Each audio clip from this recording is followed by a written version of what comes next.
10% आरक्षण का ऐलान हो गया, क्या ये पहले नहीं हो सकता था? इसके बारे में पहले कई ऐसे लोग हैं कि मैं आपको लिखित में 10% दूं और ये सब लोग गायब हो जाएंगे। ओके, ये आप, मुझे पता है अभी आप स्माइल करेंगे और ये आप मेरे को जवाब नहीं देंगे, कोई बात नहीं। But let's come to this 10% आरक्षण। देखिए, कोई मैंने नहीं दिया है ये आरक्षण, ये गवर्नमेंट ने दिया है, and none other than the home minister. So ये हो गया, एंड इसकी लिखाई पढ़ाई आ जाएगी एक दिन के अंदर। ये आरक्षण सिर्फ अग्निवीर के लिए है। ओके, 4 साल के बाद नहीं, आज से 4.5 साल के बाद अब ये लोग आएंगे, ये इनके लिए जगह मुकर्रर करी गई है। अब आप मुझे आश्वासन दीजिए कि ये कल सब गायब हो जाएंगे। बहुत तगड़ा जवाब दिया भैया, 10% वाली जो बात है उसको लेकर, है ना, एकदम क्लियर। सुमित सिंह कहते हैं सर ठीक है, पर अगर 4 साल के अंदर जवान की जान जाती है तो उसके परिवार का क्या होगा विदाउट पेंशन?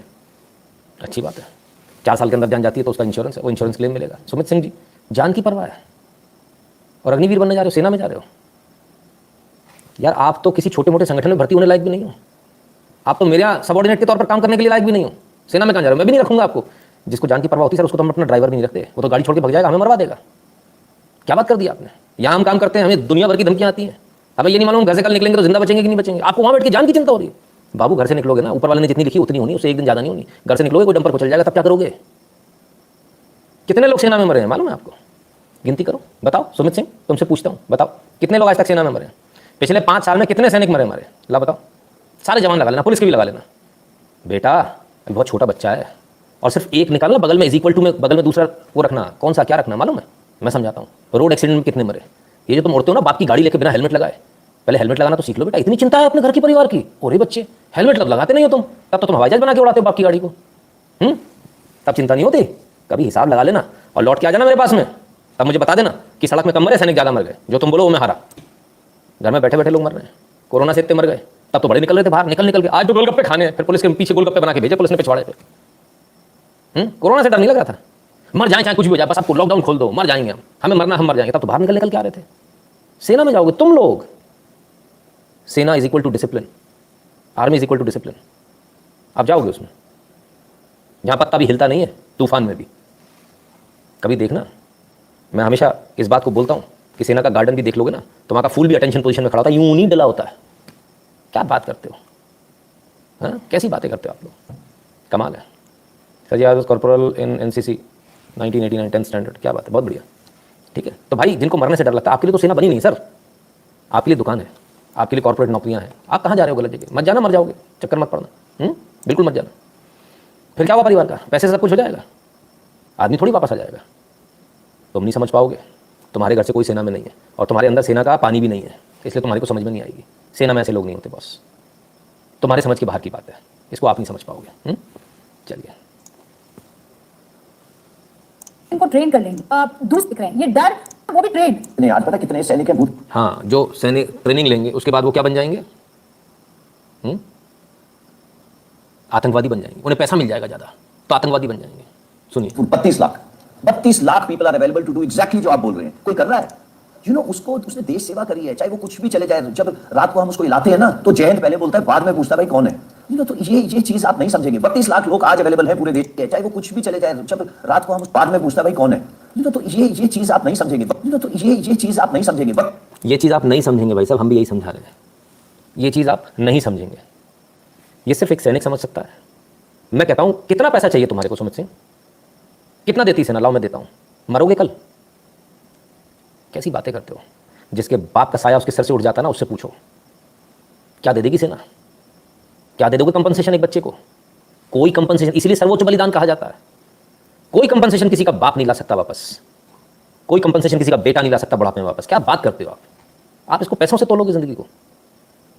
क्या सर, नहीं मत जाना प्लीज़। मेरा हाथ जोड़कर पैर छूकर आपसे निवेदन है सुमित जी, अगर आप सेना में जाने की सोच रहे हो, प्लीज़ प्लीज़ प्लीज़ मत जाना।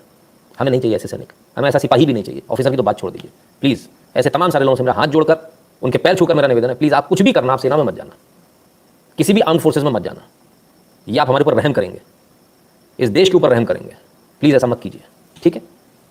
Waiting for 24 June, world will see huge Agniveers, scared people will die on पत्थरवार। रॉबिन जी, नहीं सर, सबकी अपनी सोच होती है गुरुजी। अगर मरने से डर लेके सेना चलती तो आज एक भी जंग नहीं जीत पाते हम। एब्सोल्युटली सर, 20-20 लोग खड़े थे, अब सामने 20-20 हज़ार लोग थे, उन्हें मालूम था उनकी मौत निश्चित है, इसके बावजूद लड़े और जीते।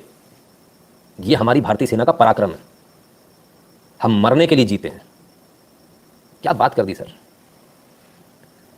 डर लगता है पहले ही मर चुके परिवार उनके भी जो शहीद हो चुके हैं। बिल्कुल सर, उनके परिवार हैं जो शहीद हो चुके हैं सर। मैं उनके परिवार को पेंशन मिलती सर, जो मरते हैं उनके पेंशन हम दे रहे हैं ना आपके परिवार को। सुमित जी, हम देते हैं आपके परिवार को पेंशन। मरो, पेंशन से पूरी हो जाएगा, पेंशन से उसका पिता वापस आ जाएगा, उसका बेटा वापस आ जाएगा। क्या बात करते हो आप? आपके माता पिता से पूछूं कि आपका बेटा मर जाएगा आपको पेंशन दे देंगे? आपके माता पिता मुझे गोली मार देंगे, समझे आप क्या बात करते हो? बच्चा पैदा हो जाएगा ना, 12-13 साल का हो जाएगा, तब पूछूंगा बेटे का दर्द क्या होता है। क्या बात करते हो यार आप पैसे से तोलोगे? आज भी बोलता हूं गारंटी के साथ सर कटवा दूंगा अपना। अगर आपने ऐसी बात करी, किसी से भी जाकर पूछना सेना में बेटा वापस आएगा, ये पैसा वापस कर देगा हर आदमी। बोला दुगना ले जाओ, मेरा सब कुछ ले जाओ। अरे उसे क्या पैसा दिखा रहे हो जिसका सब कुछ चला गया?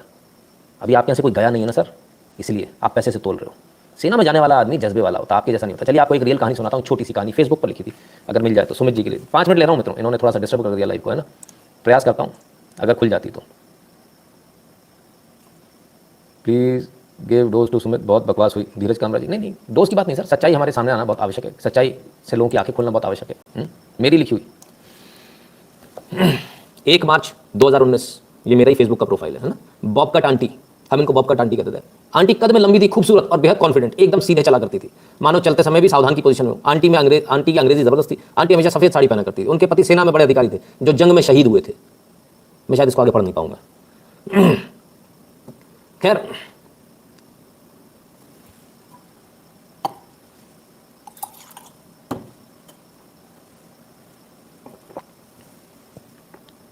उन आंटी का इकलौता बेटा था जो हमारा दोस्त था। इसको पढ़िएगा।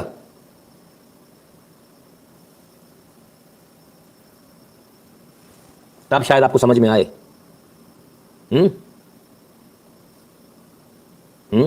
ठीक है ना। उनका बेटा जब शहीद हुआ तब बाहर जब सब रो रहे थे, और जब उनके पति के बारे में पूछा जाता था तो वो क्या कहती थी मालूम है?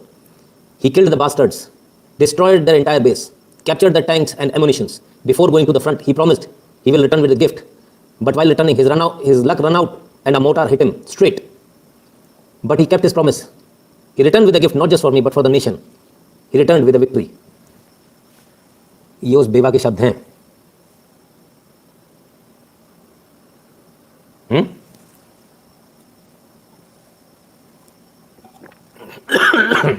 जो तुमको समझ में नहीं आएंगे,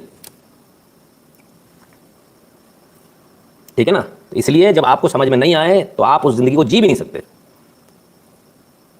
इस पोस्ट को जरूर शेयर करूंगा, मैं टेलीग्राम पर शेयर करूंगा, आप सब इसको पढ़िएगा और फिर अंदाजा लगाइएगा कि मरने वाले इस देश पर कैसे होते हैं। वो कंपनसेशन नहीं मांगते साहब। अपने पति को खोने के बाद अपने बेटे को भी वहीं बेचती है औरत।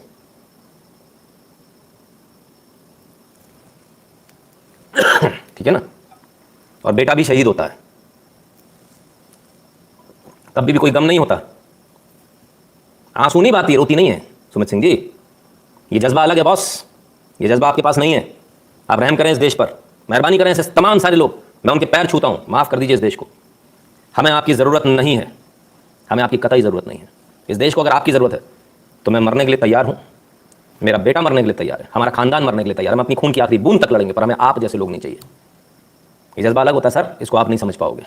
ये आपके पास की बात नहीं है, इसको समझिए।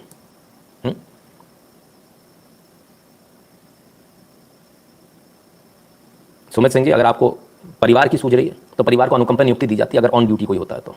ठीक है ना।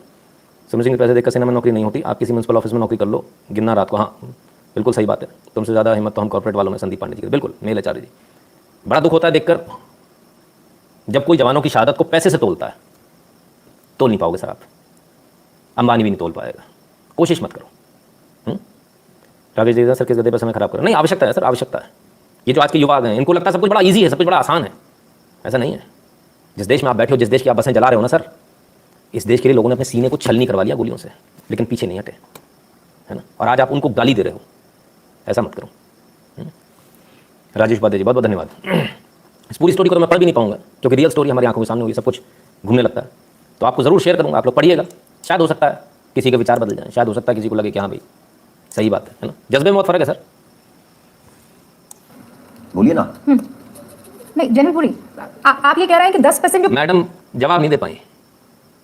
जब उन्होंने पूछा अगर इसको कर देंगे तो कल से दंगे बंद हो जाएंगे, मैडम जवाब नहीं दे पाई। ठीक है ना। तो साहब जवाब कोई भी नहीं दे पाएगा, इसलिए नहीं दे पाएगा क्योंकि बात सच्ची है। सेना में जज्बे वाला जाता है सर, कलेजे वाला जाता है, फौलादी कलेजे वाला जाता है। और भेजने वाले माँ बाप, भाई आपको तो नमन है ना। मेरी माँ ने मुझे कभी जाने नहीं दिया, जब ऐसी बात आई ना, नहीं जाने नहीं देंगे। कलेजा नहीं था ना, वो कलेजा होना अलग बात है। और मेरे पिताजी हमेशा धक्का देते थे, बोले निकालो, गोली पड़ेगी तो पड़ेगी, है ना। तो ये फर्क है। सेना में जाने वाले लोग अलग होते हैं सर, वो हम जैसे सिविलियंस नहीं होते हैं। इसको ध्यान रखिएगा। जब मैंने ऐसे बोला ना सिविलियंस नहीं होते, तो बस ऐसे ही समझ लीजिए कि हमारी स्थिति कहाँ है, कहाँ वो और कहाँ हम। कंपैरिजन नहीं है, करना मत, कर नहीं पाएंगे अपन, उनसे कॉम्पीट कर नहीं पाएंगे, है ना। इसलिए मेहरबानी कीजिए इस देश पर। Why only Bihar is burning him coaching centre. हाँ धीरज जी, वो तो सबको मालूम, संस्कार आपसे मिलते हैं जी। अभिनव जी धन्यवाद। खैर चलिए आगे चलते हैं। 30 लाख लोग आज अवेलेबल हैं पूरे देश के अंदर हथियार उठाने के लिए। तो आप कैसे बोल सकते हैं ये बालक जो 25 साल का होगा या 27 साल का हथियार उठाएगा? नहीं, आई डोंट थिंक सो। इसका मतलब आप ये सोच रहे हैं जो ये 32 लाख लोग हैं ये सब हथियार लेके घूम रहे हैं। 32 लाख लोग हैं एज ऑन टुडे। हर एक साल 1 लाख जवान ट्रेन बाहर जा रहा है। अब आप बोलेंगे उनकी उम्र है 35 साल, 35 साल उम्र है और उनमें से कितनों ने हथियार उठाया? 0। So how can we think कि ये 25 साल और 27 साल वाला जिसके आगे पूरी जिंदगी पड़ी है, उसके आगे रोटी कपड़ा मकान लेने की गुंजाइश है, वो हथियार की तरफ जाएगा? नहीं। आई थिंक ये ना किसी ने बिकॉज उसने कहीं पुरानी किताबों में पढ़ा होगा। और रोज देखिए हमारे यहाँ जो न्यूज चैनल हैं वो रोज अमेरिका की तस्वीरें दिखाते हैं जहां पे किलिंग हुई है, और हम वो फोटो लेके रात को सोते हैं और सुबह सोचते हैं वो भारत में आ गए। ऐसे नहीं हो रहा है। ये जो वर्दी दिख रही है ना बॉस, इसके अंदर जो सीना है ना, वो फौलाद का होता है। इस आदमी की बात नहीं कर रहा मैं, हर आदमी की। ये जो वर्दी होती है ना, इसमें इतनी ताकत होती है कि जब ये सामने खड़ी होती है ना चट्टान के, तो उसमें सुराख करके उसमें से पानी निकाल देती है। इस वर्दी में इतनी ताकत होती है कि तुम जैसे 138 करोड़ को पाल लेती है, उनकी पालनहार बन जाती है। इस वर्दी में इतनी ताकत होती है कि हजारों किलोमीटर के बॉर्डर को अकेला सीना सेव कर लेता है, अपना सीना लगाकर उसको सेव करता है। आप बात करते हो ये वर्दी वाला, ये अपने लिए 2 रोटी नहीं कमा पाएगा जो इस देश को बचा रहा है? क्या बात करते हो सर, कहां से आए हो आप लोग? मुझे एक आदमी दिखा दो जो शॉर्ट सर्विस कमीशन या इधर से आया और उसके बाद में भीख मांग रहा हो। क्या तर्क दिए जा रहे हैं, कमाल के लोग हैं। हमारे भारत में पिछले इतने सालों से तो नहीं हुआ, अब ना जाने क्यों होने लग जाएगा। तो ये एक ना it's a figment of imagination, ये नहीं होगा। जनकपुरी ये जब बात बताइए, हमारे पास इतने सारे मेडिकल कॉलेज हैं देश में, तो यहाँ पे तो हम मेडिसिन करवा नहीं पाए। हम यूक्रेन रशिया में भेजते रहे अपने बच्चों को। मैं मात्रा भी नहीं बताना चाहूंगा कितने करोड़ उन्होंने खर्च करे। वो वापस आए देश के अंदर, हम उनसे दोबारा एग्जाम ले रहे हैं, उनको भी नहीं पता कि उनको कल नौकरी मिलेगी। वो हमें मंजूर है।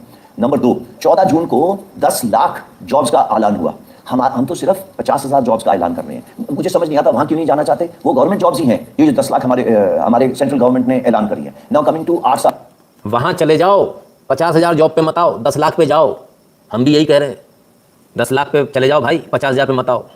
नौकरी ऐसा है, भर्ती होने के लिए ना अगर उसे 8 साल की ट्रेनिंग की जरूरत पड़ रही है, सो कुछ तो नुक्स है उसके अंदर। नंबर 1। नंबर 2, हमारे पास हमने किसी बच्चे को ये नहीं बोला कि तू हमारे पास आएगा और तेरी ट्रेनिंग कितने साल करी है वो होगा, पूरा मेरिट के ऊपर है। आज भी फौज के अंदर हर एक वैकेंसी, अगर आप बोले कि अग्निपथ स्कीम नहीं चल रही, हर एक वैकेंसी के ऊपर 20 से 25 बच्चे आते हैं, उन्हीं सब कोचिंग अकेडमी से या उनसे निकल।